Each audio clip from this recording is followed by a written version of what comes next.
총알이지? 모형 아니야?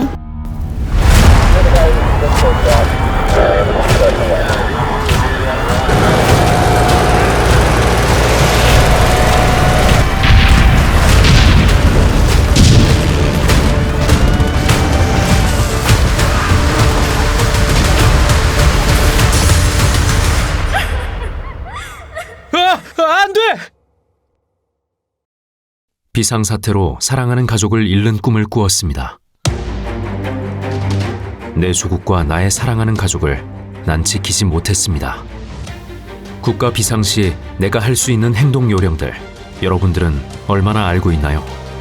지금부터 함께 알아봐야겠습니다.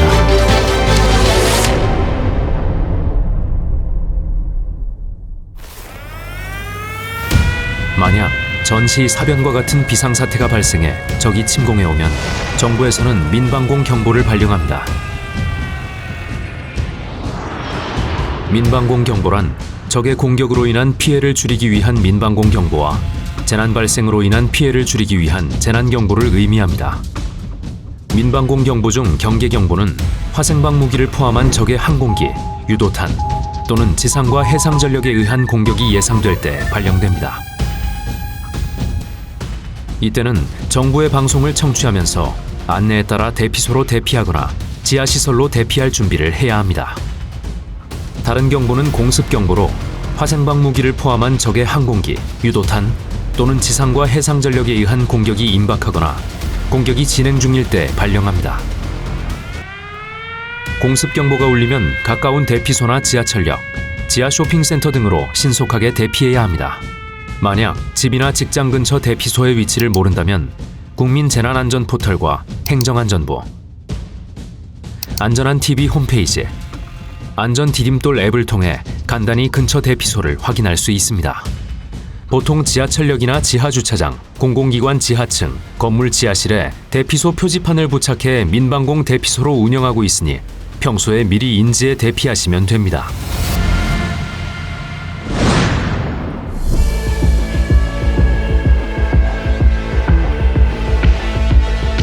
비상사태가 발생하면 핵이나 방사능 공격이 일어나 피폭이 발생할 수도 있습니다.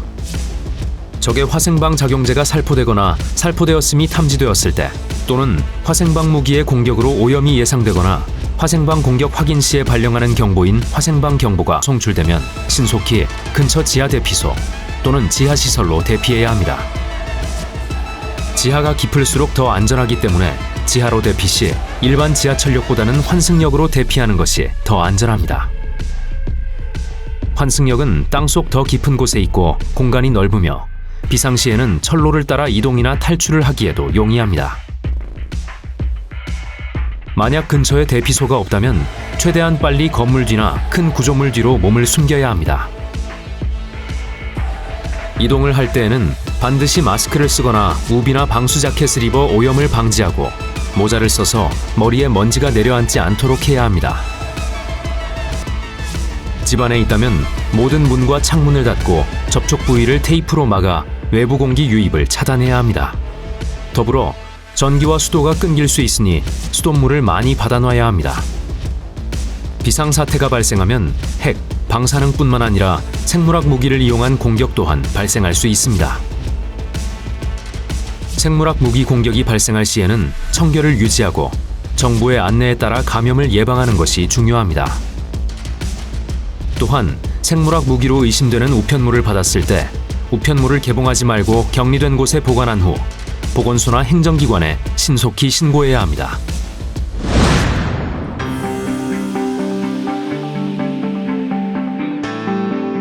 비상사태가 발생하면 대형 건물에 화재가 발생하거나 대형 건물이 붕괴될 수도 있습니다. 화재가 일어났을 경우 다중이용시설의 직원이나 관리자는 빨리 불이야라고 소리쳐 사람들에게 대피를 명령하고 비상구나 안전통로로 사람들을 안내해야 합니다. 이와 동시에 다른 근무자는 빨리 119에 신고한 후 소화전이나 소화기로 초기 진화를 시도해야 합니다.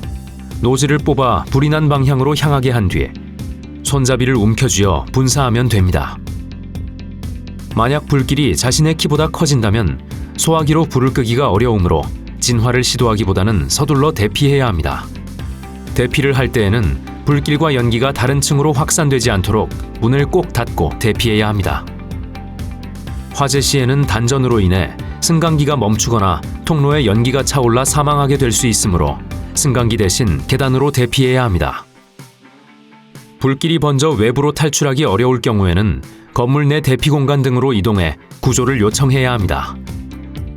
아파트의 경우에는 베란다 양쪽에 옆집과 얇은 석고보드의 경량 칸막이로 분리가 되어 있어 화재 시 이곳을 부수고 탈출할 수 있습니다. 비상사태가 발생했을 때 혹시 인명피해가 발생했다면 구조장비와 구급약을 활용해 인명구조 활동을 도와야 합니다. 만약 심정지 상태가 와 쓰러진 사람이 있다면 반드시 심폐소생술을 시도해야 합니다. 쓰러진 후 4분이 지나면 뇌 손상이 일어나고 10분부터는 다른 장기들도 손상을 입어 회복이 불가능하기 때문입니다. 심폐소생술을 할 때에는 먼저 주변에 있는 한 사람을 지목해 119에 신고를 요청해야 합니다. 그리고 환자의 어깨를 가볍게 두드려 의식이 있는지 확인한 뒤 환자의 가슴뼈 아래쪽 2분의 1 지점에 손을 올리고 다른 손으로 깍지를 낀 뒤 자신의 엉덩이를 들어 수직으로 5cm를 압박합니다. 분당 100에서 120회 속도로 가슴을 압박하는 것이 좋습니다.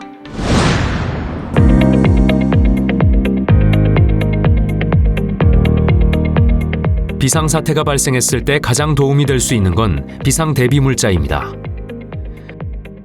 비상대비물자로는 식량 및 식수, 취사도구, 마스크 등의 비상용 생활필수품과 의약품, 반창고, 붕대, 가위 등의 가정용 상비약품, 그리고 방독면 또는 수건, 비옷, 고무장갑, 비누, 접착 테이프 등의 화생방 대비물품이 있습니다. 방독면의 경우에는 올바른 사용법을 숙지하는 것이 중요합니다. 방독면은 먼저 휴대주머니를 열어 정화통 상하 마개를 제거하고 시계 방향으로 돌려 방독면에 장착하고 방독면 렌즈 쪽이 아래를 향하도록 잡아 방독면을 착용합니다. 착용 후에는 얼굴에 밀착되도록 머리끈을 조절하고 내부 목 조임끈을 조여주어야 합니다. 그리고 정화통의 공기 흡입구를 손바닥으로 막고 숨을 깊이 들이마셔 안면부가 얼굴에 밀착되는지 확인까지 꼭 해보아야 합니다. 만약 방독면이 없을 경우에는 손수건이나 의류, 비닐봉지, 마스크, 휴지, 붕대, 물티슈 등으로 코와 입을 막아 방독면을 대신할 수 있습니다. 또한 보호두건이 없을 경우에는 비옷을 머리끝까지 덮어 대신할 수 있고 방독장갑과 방독장화가 없을 경우에는 고무장갑과 고무장화를 대신 착용하면 됩니다. 지금까지 배운 비상시 국민행동요령 잘 알게 되었나요? 사전에 예방하고 있다면, 작지만 모두가 행동할 수만 있다면, 대한민국의 국민 일원으로서 큰 일을 해낸 것입니다. 소중한 나 자신을 위해, 소중한 우리 가족을 위해 항상 기억하고 잊지 말고 실천해 주세요. 나와 우리 모두를 지킬 수 있습니다.